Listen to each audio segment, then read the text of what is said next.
De pont entre les Burundais en exil et ceux restés au pays à travers des informations bien fouillées concernant tous les domaines de la vie du pays.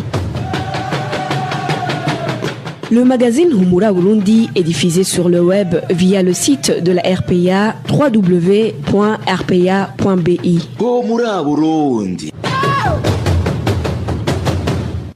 Bienvenue chers auditeurs au magazine Humura Burundi de ce dimanche 21 juillet 2019. Et vous êtes à la présentation, vous êtes avec Janvier Ninina Hazue, à la cabine de son ingénieur régie Demre Mero et Emile Nivasumba. Sans trop tarder, passons immédiatement au titre du magazine.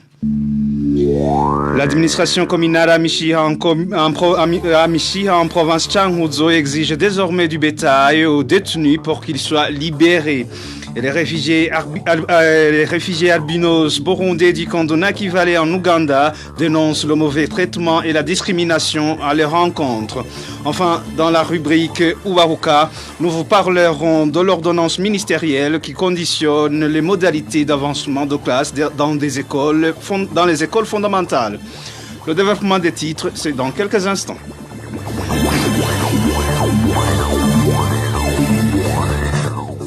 Encore une fois, bienvenue, page sécuritaire d'abord. Une personne a été tuée à l'aide de machettes par les jeunes Imbonerakure du parti CNDD-FDD en commune Gihanga dans la nuit de jeudi à vendredi. Ceux qui étaient avec la victime sont incarcérés au cachot de la police à Gihanga. La population s'insurge contre cette pratique de justice populaire. Les détails avec Hermès Nivandetsi. La personne tuée à l'aide des machettes est connue sous le prénom de Diomède. Il habitait tout près du marché au domicile d'un certain Gasongo à Gihanga. Dans la nuit de jeudi, Diomède était avec ses amis. Un groupe de jeunes Imbonerakure munis de machettes les a attaqués et Diomède a été grièvement blessé. Il a ensuite été conduit à l'hôpital de Gihanga, mais il n'a pas été sauvé, selon son témoin. Il s'appelle Diomède. C'est un simple citoyen qui habitait tout près du marché chez un certain Gasongo avec ses amis. Ils ont été attaqués et grièvement blessés la nuit de jeudi par les Imbonerakure armés de machettes. Les uns ont été conduits à l'hôpital de Gihanga. Diomède étant dans un état très critique, l'hôpital a refusé de l'accueillir et il est retourné à son domicile où il a succombé à ses blessures la même nuit. Il a été enterré à la 15e transversale, village 3, mais d'une manière inhumaine car il était emballé dans un sac.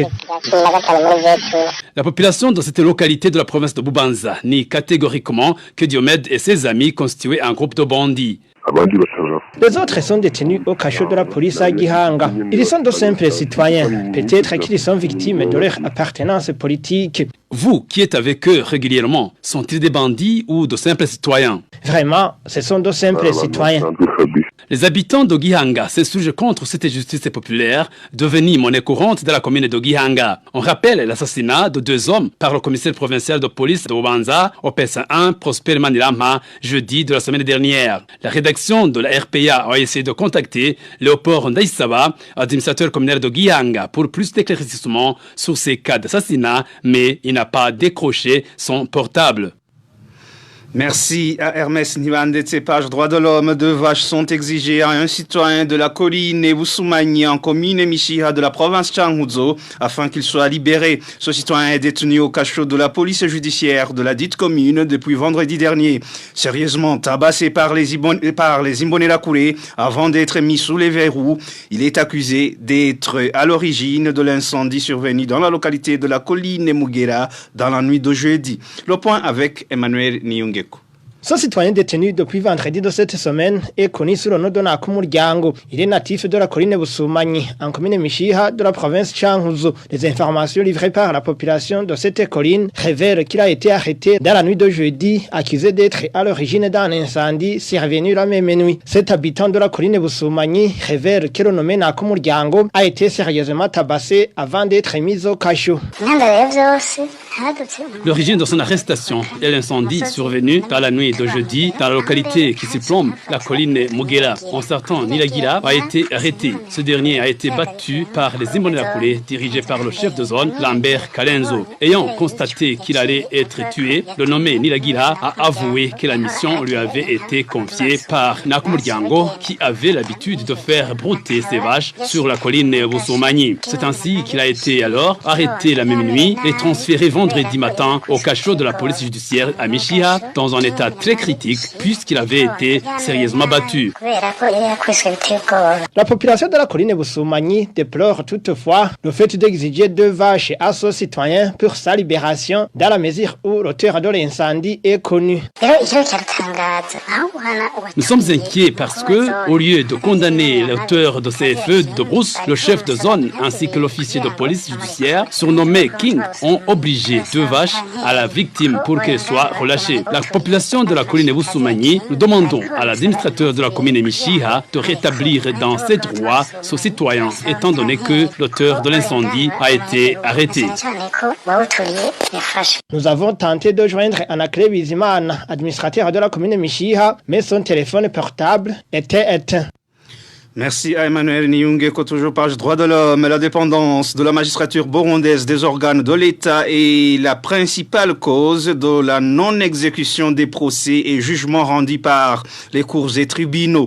Entre autres conséquences qui en découlent, le surpeuplement carcéral dans les différentes maisons de détention, indique maître Jean-Claude Nibouloumoussi, chargé du département juridique au sein de la CAT Burundi. Suivez. Même si ils sont acquittés par le tribunal ou même si ils ont purgé leur peine, on observe qu'il y a des cas où les détenus croupissent toujours dans les maisons d'arrêt. Cela s'explique par le fait qu'il y a la dépendance du pouvoir judiciaire ou ceux qui devraient exécuter les jugements aux instances qui les ont arrêtés. En fait, la plupart de ces détenus sont des détenus qui ont été arrêtés par le service national de renseignement. Les directeurs de prison ou les magistrats qui devraient mettre en application les décisions rendues par les cours et tribunaux doivent attendre l'accord du service national de renseignement pour pouvoir les libérer. C'est en fait cette dépendance du pouvoir judiciaire ou des ordres qui viennent des autorités qui n'ont pas cette compétence que les choses arrivent à ce stade. Maître Jean-Claude Nibouloumoussi lance un appel à tous les juges qui sont chargés de mettre en application les décisions rendues par les cours et tribunaux, de les appliquer conformément à la loi, faute de quoi ils répondront à leurs actes tôt ou tard. Encore une fois, Maître Jean-Claude Nibouloumoussi. Nous demandons que les autorités qui doivent mettre en application les décisions rendues par les cours et tribunaux, de les appliquer conformément à la loi sans attendre les ordres qui viennent d'où que ce soit. Parce que si demain la justice est indépendante et que la victime porte plainte devant les juridictions, c'est lui qui va répondre de ses actes, ne pas celui qui lui donne des ordres, mais c'est lui-même le responsable de cette administration pénitentiaire qui va répondre de ses actes. Et si le gouvernement va dédommager la victime, il va retourner contre lui par l'action réquisitoire. C'était Maître Jean-Claude Nibouloumoussi, chargé du département juridique au sein de la CAT Burundi. Les réfugiés burundais dans différents camps situés en Tanzanie lancent un cri d'alarme en faveur des enfants qui ont été transférés vers la ville de Kigoma pour des soins appropriés à leur maladie. Transférés étant dans un état critique, ça fait plusieurs jours que ces enfants ne bénéficient d'aucun traitement. Une situation qui ravive un sentiment de désespoir chez leurs parents. N'est-ce pas, Rachel Kagissi? Ces enfants sont au nombre de 5. Ils sont tous de sexe masculin. Les 4 premiers sont du camp d'Onduta. Ils souffrent d'une maladie appelée hernie inguinale. Ces enfants viennent de passer plus de 2 mois dans la ville de Kigoma, dans un centre appelé NMC, où on héberge les réfugiés en difficulté. Leur famille et certains réfugiés signalent que ces enfants ne sont pas soignés alors qu'ils sont dans un état critique. L'un des réfugiés témoigne. Ils souffrent au niveau de leur organe génital. Une partie des testicules est très gonflée. Le premier est Bizabishaka Edouard, âgé de 2 ans et 7 mois. Le second s'appelle Bizimana Steven, il est âgé de 3 ans. Quant au troisième, il s'appelle Niragira Ayubu, âgé de 4 ans, suivi de Niurukundo Fabrice, âgé de 5 ans. Le cinquième et dernier s'appelle Ndagijimana Nestor, âgé de 13 ans. Il est du camp d'Omtendeli. Il a également un handicap au niveau des pieds.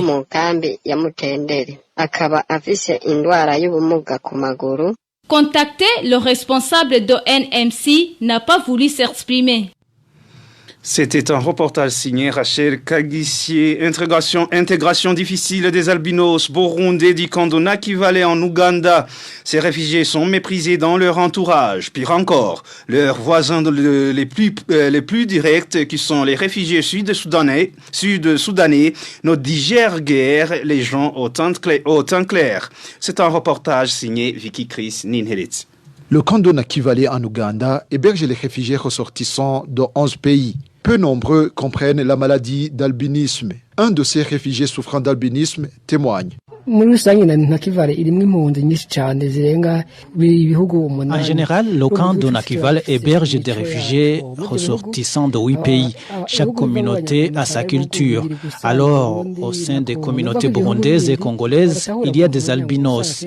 Les autres communautés ne nous comprennent pas. Elles nous isolent, que ce soit dans les écoles, à l'église, au marché, bref, un peu partout. On nous prend pour des monstres.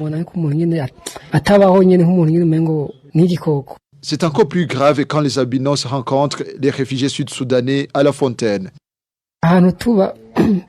Nous sommes voisins avec les réfugiés sud-soudanais de l'ethnie Bagambira. Ils ont un teint très très noir. Chez eux, quand un enfant de teint clair naît, il est tué.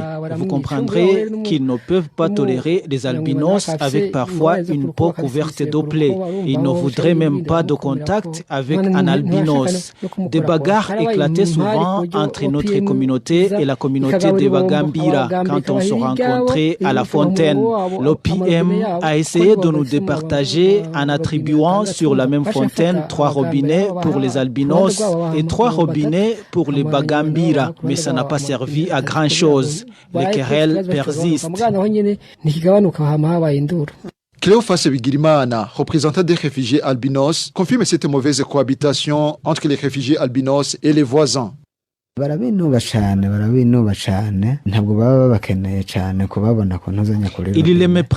Ils les méprisent beaucoup. Ils ne veulent pas les rencontrer à la borne fontaine. C'est encore pire pour les Bagambira. Hormis les albinos, cette communauté ne supporte même pas des gens au teint clair.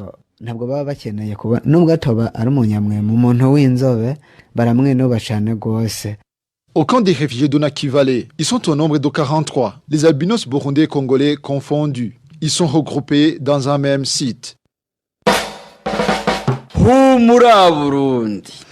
Place maintenant à la rubrique Uwahuka. Le sujet de ce dimanche porte sur les conséquences de l'ordonnance du ministre de l'Éducation du 8 septembre 2017 portant conditions d'avancement de classe et de l'obtention de certificats ou de diplômes dans les écoles fondamentales. La rubrique Uwahuka vous est présentée par Nadège Irakot.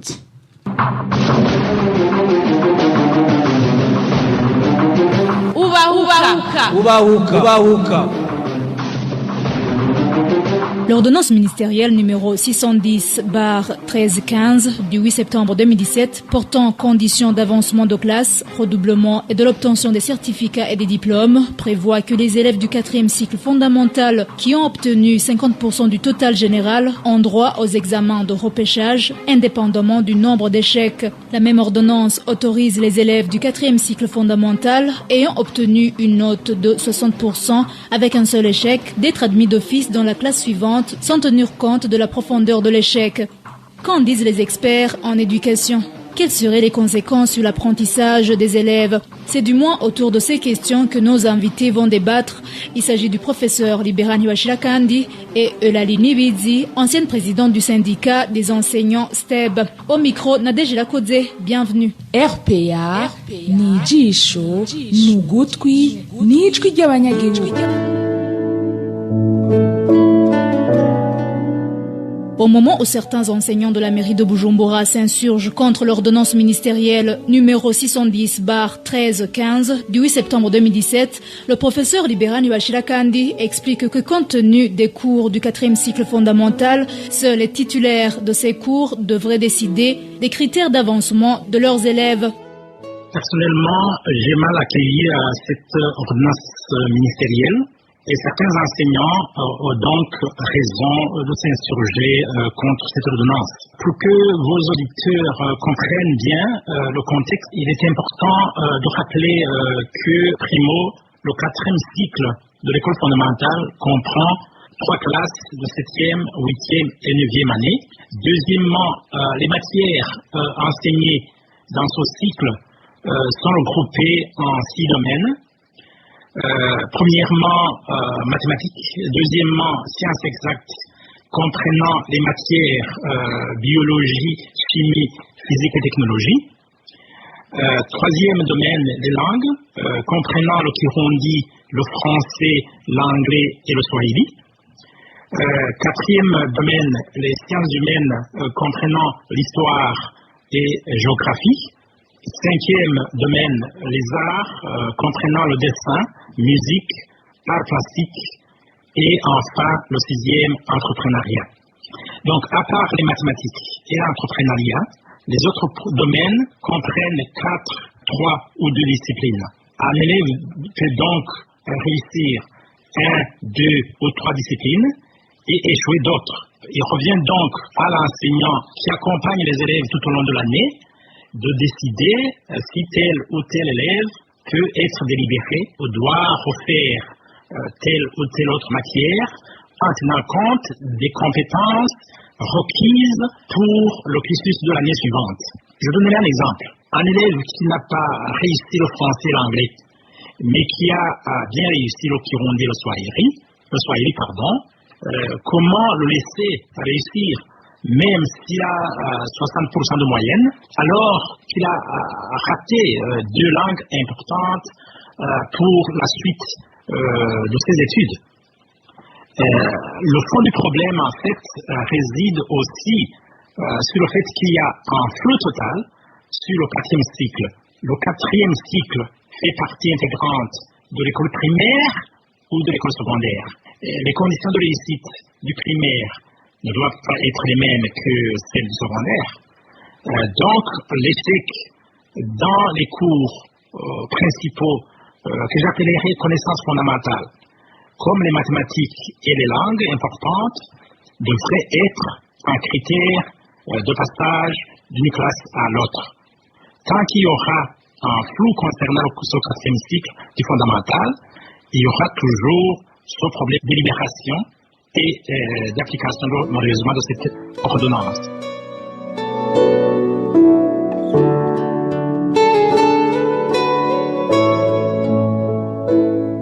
Quant à elle, Aline Ibizi, ancienne présidente du syndicat STEB, cette ordonnance ministérielle montre la négligence du secteur de l'éducation par le ministère de tutelle. Selon elle, pour prendre cette mesure, le ministère de l'Éducation devrait analyser la note obtenue par l'élève dans tous les cours. Pour Aline Ibizi, cette mesure ne va pas manquer de conséquences néfastes. Si j'analyse cette ordonnance et même les conséquences qui vont s'en suivre, c'est que cette ordonnance cherche des solutions à partir du produit, c'est-à-dire du résultat de l'apprentissage, c'est-à-dire les résultats de fin d'année. Alors que le problème de faible niveau de réussite ne dépend pas de ces résultats. La cause est à chercher quelque part. La deuxième irrégularité se trouve dans le fait qu'ils tiennent compte du résultat global, du pourcentage global, qui est une somme de différents résultats, incluant des disciplines qui ne sont pas vraiment la preuve des performances, des connaissances et des compétences des élèves. De telle manière que si un élève échoue en différentes matières, il échoue par exemple en mathématiques dans le groupe des sciences humaines, s'il échoue dans les différents cours ou s'il échoue dans les disciplines regroupées, cela veut dire qu'il n'est pas capable d'avancer de classe. À quoi bon alors considérer le bilan général sans avoir analysé le détail? C'est une très mauvaise chose parce que ça va causer une série d'échecs ou une série d'avancements. L'élève n'ayant pas réussi cette année ne pourra pas réussir les disciplines qu'il a échoué la première année. Avant de faire 2 pas, il faut faire le premier pas. Alors, s'il n'a pas pu réussir le premier pas, vous l'avancez en 2e année, il va échouer. Il avance quand même parce qu'il a le chiffre et le rang des résultats qui montrent qu'il a 50%. Pratiquement, on peut se demander à quoi bon avoir des professeurs, à quoi bon avoir des disciplines. C'est ça en fait le problème de sous-estimer la valeur d'une discipline à part, mais aussi la valeur d'une discipline dans le groupe des disciplines qui sont dispensées à l'école. Les enfants même peuvent négliger les cours, ils peuvent se dire voilà, il faut se dévouer en sport, il faut se dévouer en musique, se dévouer dans certains cours, dans certaines disciplines qui pratiquement sont négligées même dans la pratique. Ils vont être performants, avoir un pourcentage, ne pas fournir plutôt des efforts pour apprendre au niveau des disciplines qui sont essentielles pour pouvoir gagner la vie, pour pouvoir aussi développer le pays.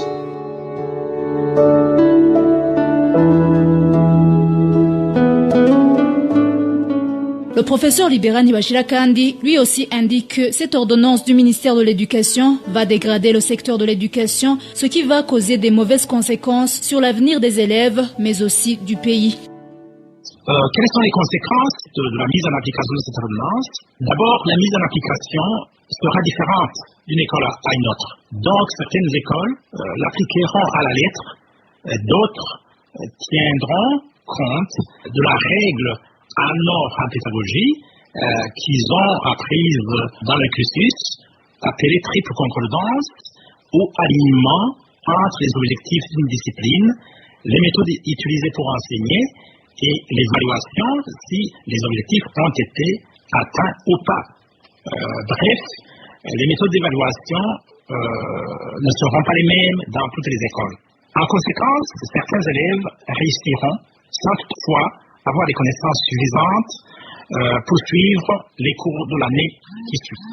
Et bien sûr, le niveau des élèves en souffrira, beaucoup de redoublements, beaucoup d'abandon, etc.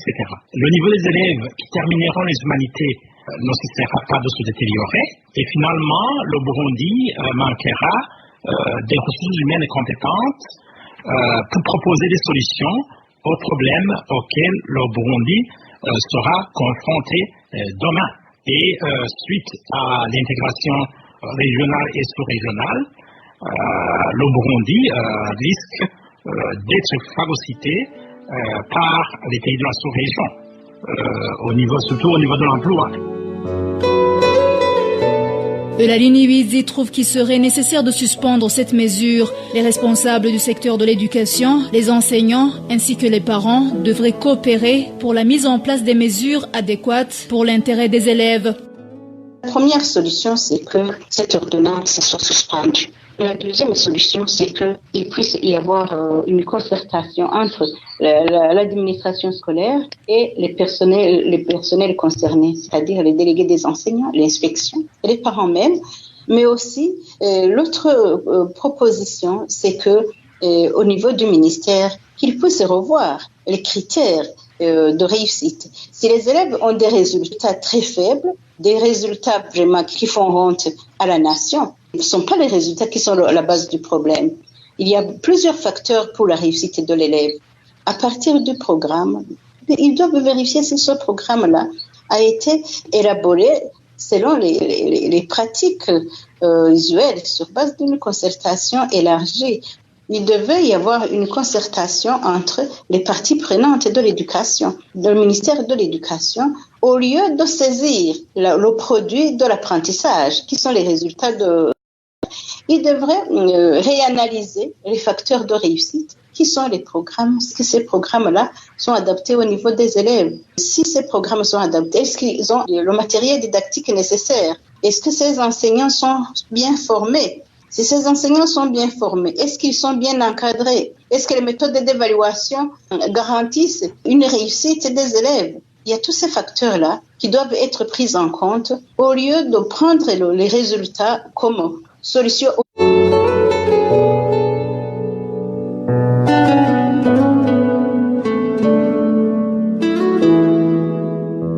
Le professeur Libera Niwashirakandi considère qu'il devrait y avoir une réorganisation du secteur éducatif au Burundi avec la mise en place de nouvelles lois afin d'améliorer la qualité de l'enseignement en général. Alors, que faire pour améliorer la qualité de l'enseignement et le niveau des élèves au Burundi?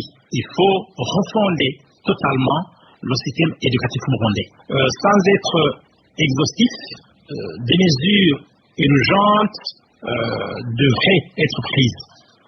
Première mesure, c'est tout simplement mettre de l'ordre et bien préciser le plus clairement possible comment le système éducatif burundais est organisé. L'école maternelle devrait être pour les enfants de 3 à 6 ans, devrait durer 3 ans. L'école primaire, 6 ans. L'école secondaire, 6 ans, répartie en 2 cycles. Le cycle inférieur des humanités, aujourd'hui appelé 4e cycle, et le cycle supérieur des humanités, donc la 10e année, la 11e année, la 12e année. Autrement dit, lever le flou quant à l'appartenance du 4e cycle fondamental, de l'école fondamentale. Deuxième mesure, revoir tous les décrets et toutes les ordonnances ministérielles portant organisation, fonctionnement et obtention de certificats et de diplômes. Finalement, lever le flou aussi quant aux conditions de délibération ou l'obtention d'un certificat ou d'un tel diplôme. Troisième mesure, revoir tous les programmes et de façon cohérente pour tous les paliers de l'enseignement maternel, primaire, secondaire et supérieur. Parce que tout simplement, ce sont de vases communicants. Quatrièmement, créer suffisamment des écoles de formation des enseignants et organiser des formations continues pour les enseignants en fonction.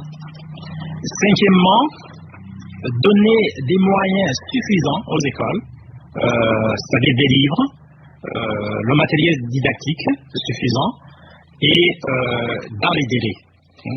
Enfin, encourager les enseignants et leur donner un salaire suffisant, par exemple, aussi des crédits d'accès au logement décent et un crédit d'accès aux moyens de déplacement, par exemple, vélo ou moto.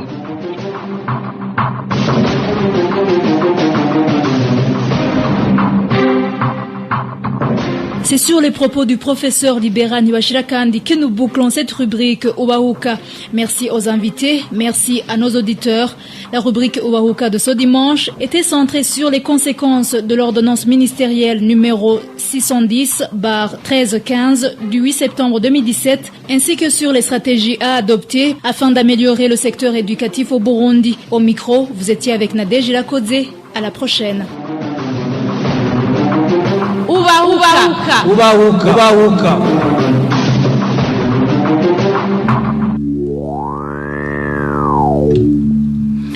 Merci à Nadège Ilakodze pour cette rubrique Uwahuka. Et c'est par ici, amis chers auditeurs et auditrices, que nous mettons fin à ce magazine Humura Burundi de ce dimanche 21 juillet 2019. Merci pour votre aimable écoute. Merci à toute l'équipe de la rédaction pour la collecte et le traitement de toutes ces infos.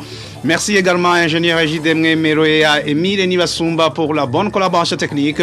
À la présentation, vous étiez avec Janvier Ninahazwe. Passez une bonne soirée dominicale chez vous.